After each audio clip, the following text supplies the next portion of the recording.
ಗಗನಕ್ಕೇರಿದ್ದ ಅಡುಗೆ ತೈಲ ದರ ಮತ್ತಷ್ಟು ಇಳಿಕೆಯಾಗುವ ಸಾಧ್ಯತೆ ಇದ್ದು, ಕೇಂದ್ರ ಸರ್ಕಾರ ಕಚ್ಚಾ ತಾಳೆ ಎಣ್ಣೆ ಆಮದು ಸುಂಕ ಕಡಿತಗೊಳಿಸಿದೆ.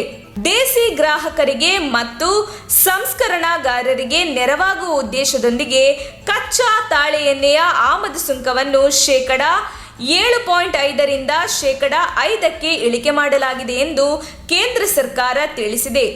ತಾಳೆ ಎಣ್ಣೆ ಆಮದಿನ ಮೇಲೆ ವಿಧಿಸಲಾಗುತ್ತಿರುವ ಕೃಷಿ ಮೂಲಸೌಕರ್ಯ ಮತ್ತು ಅಭಿವೃದ್ಧಿ ತೆರಿಗೆಯಲ್ಲಿ ಕಡಿತ ಮಾಡಲಾಗಿದ್ದು, ಇದರಿಂದ ಕಚ್ಚಾ ತಾಳೆ ಎಣ್ಣೆ ಮತ್ತು ಸಂಸ್ಕರಿತ ತಾಳೆ ಎಣ್ಣೆ ನಡುವಣ ತೆರಿಗೆ ಅಂತರ ಹೆಚ್ಚಾಗಲಿದೆ.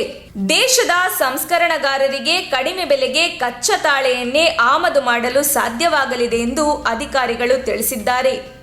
ಇನ್ನು ಸುಂಕ ಕಡಿತ ನಿರ್ಧಾರವು ಭಾನುವಾರದಿಂದಲೇ ಜಾರಿಗೆ ಮಾಡಲಾಗಿದೆ.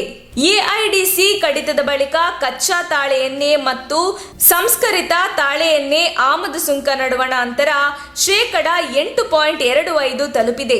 ಇದರಿಂದ ಸಂಸ್ಕರಣಾಗಾರರಿಗೆ ಪ್ರಯೋಜನವಾಗಲಿದೆ. ಈ ಅಂತರವನ್ನು ಶೇಕಡಾ 11ರವರೆಗೆ ಹೆಚ್ಚಿಸಬೇಕಿದೆ ಎಂದು solvent extractor association of India ಎಸ್ಇಎದ ಕಾರ್ಯನಿರ್ವಾಹಕ ನಿರ್ದೇಶಕ ಬಿವಿ ಮೆಕ್ತಾ ಹೇಳಿದ್ದಾರೆ. ನಮ್ಮ ತುಮಕೂರು ಮಾಧ್ಯಮದ ವಿಶೇಷ ಸುದ್ದಿಗಳನ್ನು ನಿರಂತರವಾಗಿ ಪಡೆದುಕೊಳ್ಳಲು ಚಾನೆಲ್ ಅನ್ನು ಸಬ್ಸ್ಕ್ರೈಬ್ ಮಾಡಿ.